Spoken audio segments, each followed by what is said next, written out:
What's going on, everybody? Welcome to the NBA injury report here for Friday, March 4th. Looking forward to this 9-game slate, but we've got a lot of news that we got to cover here. First, get that one free month of Awesemo Plus Platinum over at Yahoo. That's who's presenting this video.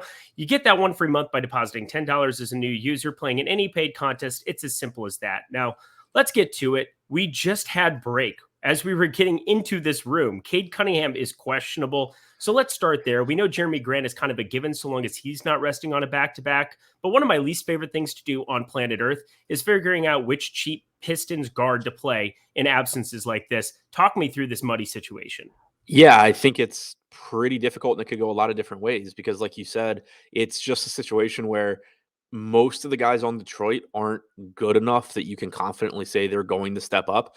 And then also, at least to some extent, a lot of times their playing time is dictated by how well they're playing. And when you're talking about a lot of guys on Detroit, who knows? But with Cunningham out, obviously there are a lot of assist opportunities available and a lot of usage. It certainly makes Sadiq Bey and Jeremy Grant basically locks to be the highest usage guys outside of probably, maybe Kelly Olynyk in whatever minutes he plays.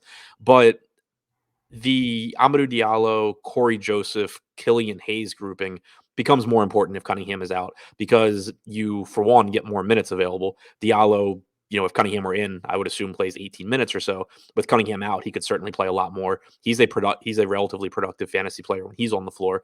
Corey Joseph's rates go up without Cade Cunningham, as you would expect. He can play a bunch of minutes. He played like 32 minutes yesterday. He could certainly do that again. Killian Hayes is not a great fantasy producer, but we've seen him playing a little bit more recently as well. So I think that if Cunningham's out, $3,700 Corey Joseph would definitely look better to me. $4,700 Amadou Diallo would definitely look better. And then Killian Hayes would kind of just still be there and look slightly better than he does. And of course, they're playing the Pacers, so we have to be considering this constantly because, in the words of Rinpack on the NBA Slate Starter podcast, everybody eats against the Pacers, and that would include a bad Detroit team. Let's keep it flying here, my friend. Fred VanVleet ruled out. OG Anunoby continuing to be out, and Thad Young questionable, just like yesterday where he didn't end up playing. But who benefits the most on this Raptors team, and what in the world happened to Malachi Flynn yesterday? Yeah, so I mean, yesterday's rotation was, I think, pretty much what we expected, with the exception of Malachi Flynn not playing in the fourth quarter, only played 27 and a half minutes. I'm not reading too much into that because, for one, we had several games previously where Flynn was out or where VanVleet was out and Flynn played a lot. But also, this was a game where the Pistons were actually on the verge of blowing out Toronto. Like late third quarter or early fourth quarter, you're talking about, like a 15, 20-point game. And Toronto's lineup just, kind of came back with Boucher on the floor, with Precious Achiuwa on the floor. So the only thing that really stood out as unusual from yesterday's rotation was that, Achiuwa played 28 minutes, whereas coming in, I think I had projected him for like 24. Boucher played 26, whereas I think I had projected him for like 22. And then Flynn played, 27 instead of upper 30s. Banton maybe, played a little bit more as well. But the point being, we got basically the same thing where, Barnes, Trent, and Siakam played a ton of minutes. Malachi Flynn didn't play as much as expected, but I think that in a different game flow, he likely does get fourth quarter minutes. If Young is out, then it does open the door, makes it easier for guys like Achiuwa or Boucher to get those minutes, because if Young is in, even if you get the game where, Malachi Flynn doesn't play the fourth quarter again, then you're trying to guess, is it Achiuwa? Is it Boucher? Is it Young? Obviously, if Young is out, it increases the chances of it being one of Boucher or Achiuwa. Yay, Nick Nurse time. Yeah. Always my favorite time. what a lovely situation per usual. John Collins is questionable for the Hawks. First time he's been upgraded to questionable in quite some time after being doubtful. Onyeka Okongwu continues to be out. What does this mean for Trae Young if John Collins were to play on the heels of a slate-breaking performance, as well as Clint Capella? What would happen with John Collins returning here, considering he's been very popular the last few slates?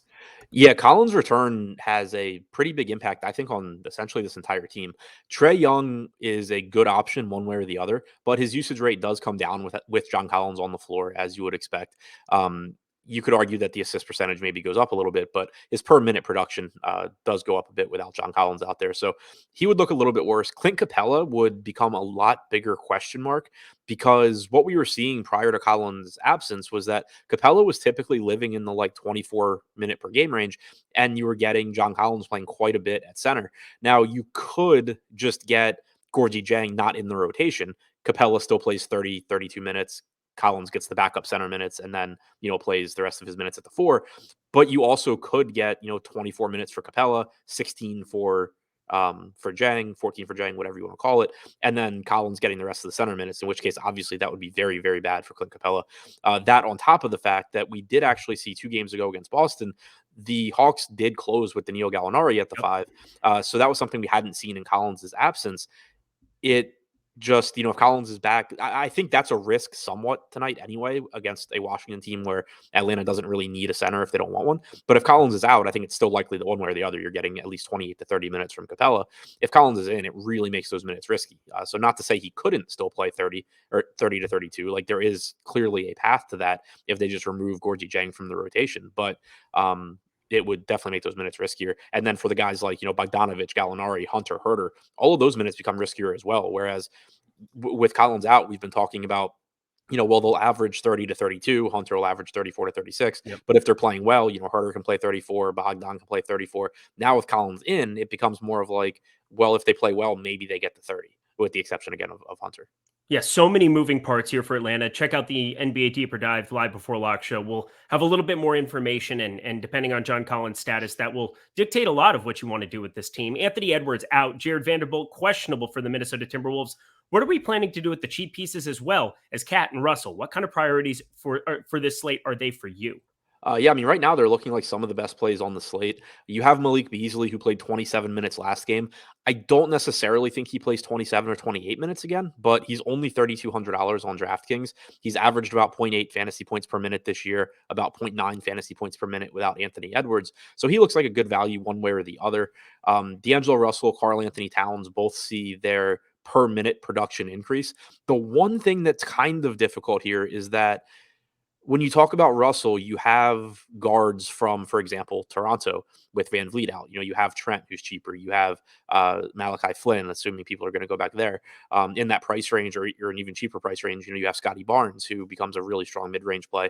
And then with Towns, not only do you have Jokic on the slate, you also have value in Isaiah Roby, in Mo Bamba, especially if Wendell Carter is out. Mm-hmm. They're very good plays, I think, talking about Towns and Russell. But I don't necessarily think they're like the number one play at their positions. Whereas, like with Toronto, a lot of them do just kind of step up to be the top option. Yeah, totally agreed.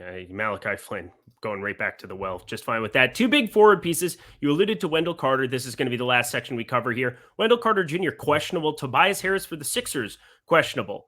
What would their absences mean to their respective teams, Adam? So for Wendell Carter, it would be huge because he impacts the game in so many ways. For one, he's the backup center behind Mo Bamba, and we have seen Bamba's minutes typically coming in, where we would like them to recently. But if Carter is out, I think it solidifies those minutes even more. Obviously, foul trouble could be an issue, but it's less likely that you get a rotation that just takes Bamba off the floor if Carter's not playing. In addition to that, Bamba is much more productive without Carter on the floor. His rebounding percentage goes up, his usage rate goes up. He goes from averaging like 0.9 fantasy points per minute to like 1.2 fantasy points per minute without Carter out there. So it's a huge bump in a couple of ways for Bamba, but it also would open up more minutes for Chuma Okeke. It opens up more minutes potentially for Franz Wagner. Cole Anthony gets potentially some more usage. And then also, Fultz is out. So that is a slight bump for Anthony and Suggs' minutes as well. And then I think, and it's not looking like it's going to be necessary on this slate anyway, but if less value opens up than we're expecting somehow, if Carter is out, we already know Fultz is out. There's a decent chance I think that RJ Hampton runs into like low 20s minutes. I was kind of going to be the last guy I shouted out. Glad you did it. Former number 1 high school recruit goes to Australia, ruins his draft stock, comes back, and he's terrible. But I actually like him as a young piece. Either way, guys, that is the NBA injury report. Great job by Adam breaking that all down for you. Don't forget, check out Yahoo. Get that free month of Awesemo Plus Platinum. And best of luck here in the NBA streets. He's Adam. I'm Eric. Best of luck.